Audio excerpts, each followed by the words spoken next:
안녕하세요, 여러분. 한번쯤이 울음소리에 오신 것을 환영합니다. 오늘은 몸이 안 좋을 때 헛것을 본 경험에 대해 이야기해 보려 합니다. 여러분은 그런 경험이 있으신가요? 우리는 모두 때때로 건강이 나빠지면 눈앞에서 이상한 것들이 어른거리는 느낌을 받은 적이 있을 것입니다. 하지만 이 이야기는 단순한 환상이 아닙니다. 오늘 제가 전해드릴 이야기는 실제로 발생한 사건을 바탕으로 하고 있습니다. 헛것이 보이는 그 뒤에 숨겨진 진실은 우리가 예상치 못한 어둠과 연결되어 있습니다. 여러분을 두려움의 세계로 초대합니다. 긴장감을 느끼며 저와 함께 이 음산한 이야기를 들어보세요. 무엇이 진실이고 무엇이 환상인지, 그 전기가 어디에 있는지 함께 알아보도록 합시다. 이 일이 일어났던 날을 정확히는 몰라도 약 10년하고도 2년쯤 더 된 가을에서 정으로 넘어갈 때쯤의 어느 날이었어요. 건조한 가을바람이 불어대던 어느 최저녁이었었죠. 그날 저는 몸이 너무 아파서 아르바이트도 못 가고 집에서 누워 있었습니다. 정확히는 전날부터 몸살이 심하게 보여서 오도 가도 못하고 있었어요. 하루 정도 출근 안 하고 쉬면 나을 거라고 생각했었기에 크게 생각 안 했거든요. 근데 다음날이 되도록 이게 낫기는커녕 이놈의 감기가 더 심해진 겁니다. 당시 우리 가족은 셋이었는데요. 형은 장가가서 독립을 했고 결과적으로는 엄마랑 저랑 정이 살았죠. 엄마는 당시 평일에 한 2, 3일은 자원봉사하러 나가셨는데 제가 아파서 알아먹었던 첫날은 엄마가 집에 계시는 날이어서 약도 사다 주시고 해서 그래도 좀 괜찮았거든요. 근데 다음 날은 봉사 가시느라 저만 혼자 남게 졌었습니다. 근데 뭐 애들도 아니고 엄마가 너 혼자 괜찮겠어? 하고 걱정하셨지만 그냥 밥이나 지어놔달라 하고 저는 혼자 집에 있었습니다. 그렇게 엄마를 보내고 집에 혼자 있었는데 그 감기가 시간이 지날수록 너무 머리도 아프고 속도 울렁거리고 아주 미치겠는 거예요. 아이고, 나 당장 병원에 안 가면 죽겠구나 싶을 정도로 너무 심했습니다. 열도 심해지고. 그래서 그렇게 아픈 몸을 이끌고 살아야겠다는 일념에 집 근처에 있는 조그마한 기인병원에 가서 주사를 맞기 이르렀습니다. 얼마나 아팠었는지 평소라면 감기 같은 걸로는 찾지도 않는 병원에를 지어가다시피 해서 갔었죠. 아무튼 무사히 도착해서 주사를 맞고 했는데 선생님이 몸이 덩이 많이 안 좋아진 것 같은데 링거라도 맞고 가세요 하고 권하시더라고요. 근데 저는 그냥 집에 가서 쉬는 게 나을 것 같아서 주사만 맞고 나왔습니다. 그렇게 이제 집에 도착해서 문을 따고 현관문을 여는데 뭔가 이상한 거예요. 저는 분명히 너무 아파서 하루 종일 아무것도 안 하고 있었거든요. 엄마가 이젠 밥도 못 먹고 씻지도 못했는데 아무것도 한 적 없이 저는 그냥 밖에만 나갔다 온 거란 말이에요. 당시 우리 집은 옛날 주택집이어서 화장실 문이 불투명한 유리가 문짝이 절반 정도 차지하는 그런 식으로 생겼었거든요. 그러니까 이 아래쪽은 철문이고 위에는 한 반 정도 반투명 유리가 달려있는 그런 문이요. 근데 화장실 샤워기에 물이 틀어져 있는 거예요. 그리고 그 샤워기에서 물이 틀어져 있는 소리가 그냥 샤 이렇게 물 떨어지는 게 아니고 누가 씻는 듯하게 샤 두두두 샤 두두두 이렇게 몸을 받고 물이 떨어지는 식으로 그렇게 들리면서 자세히 보니까 여기 너머로 누가 있는 게 보입니다.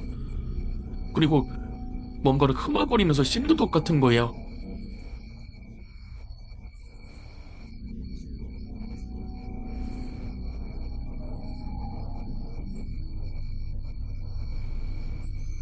분명 여자 목소리였는데 뭔지 알 수 없는 노래를 흥얼거리면서 분명히 샤워를 하는 것 같았습니다.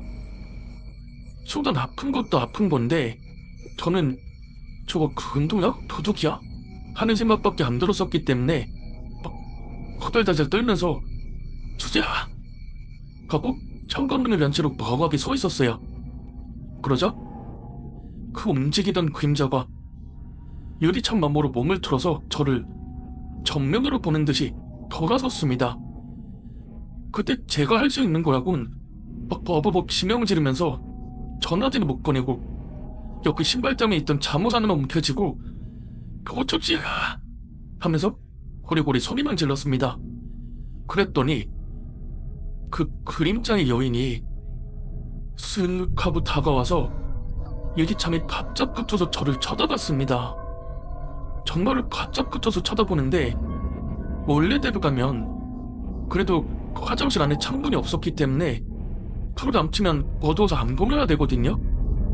근데 그날따라 실내에서 그 일이도 잘 보이는지 그 창문에 퍼져 보이는 하얗고 커다란 눈동자, 그리고 입을 걸린 건지 단 건지 알 순 없지만 입꼬리가 잔뜩 올라가서 웃고 있었던 입, 저하고 눈이 마주치는 듯한 느낌에 더 이상 터득지하고 소리도 못 지르고 온몸이 굳어서 있는 게 전부였습니다.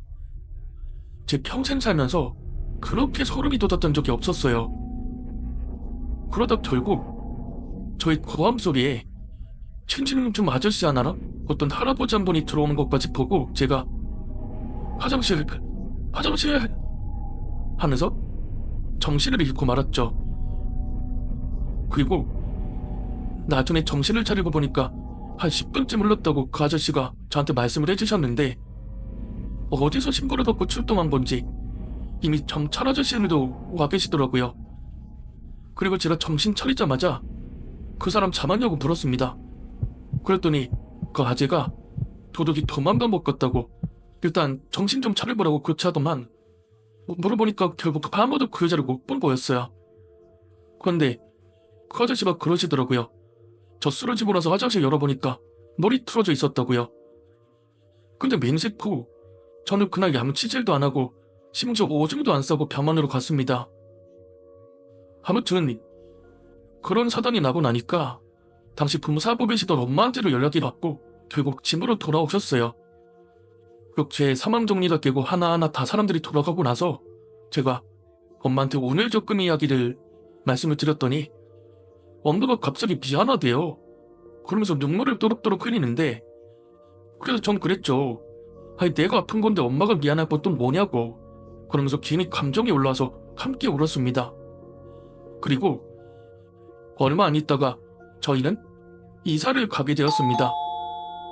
그렇게 이사를 가서 한참 시간이 지난 뒤에 어느 날 출가한 형이랑 형수랑 그리고 이제 가족들 다 모여가지고 이야기를 하던 중에 그날 일이 문득 떠올라가지고 제가 그 전집에서 겪은 그 사건을 이야기를 하고 있었는데 이야기를 군부험이 듣다고 이제 엄마가 이제 와서 고백할 게 있다면서 이야기를 꺼내는 겁니다. 하야, 전에 살던 그 집이 사실 하자는새에서 사람 쏘셨어. 그것도 스스로. 머리가 뺑 하는 느낌이었어요.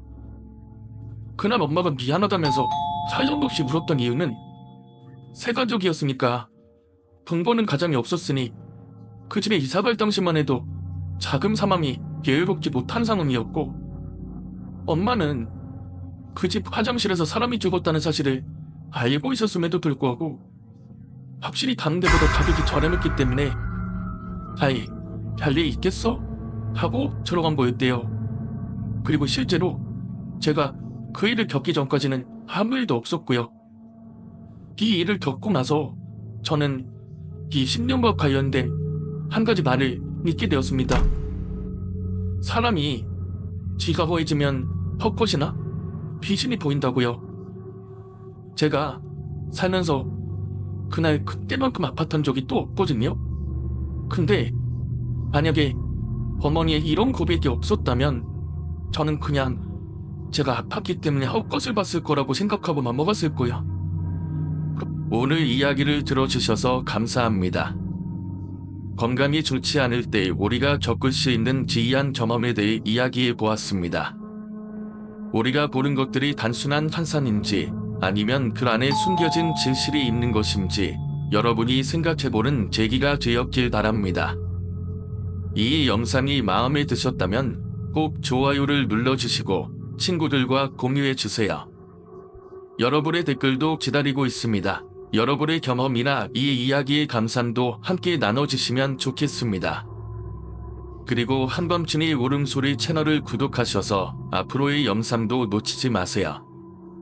다음 이야기에서 다시 만나요. 두려움과 미스터리가 항상 우리를 기다리고 있습니다.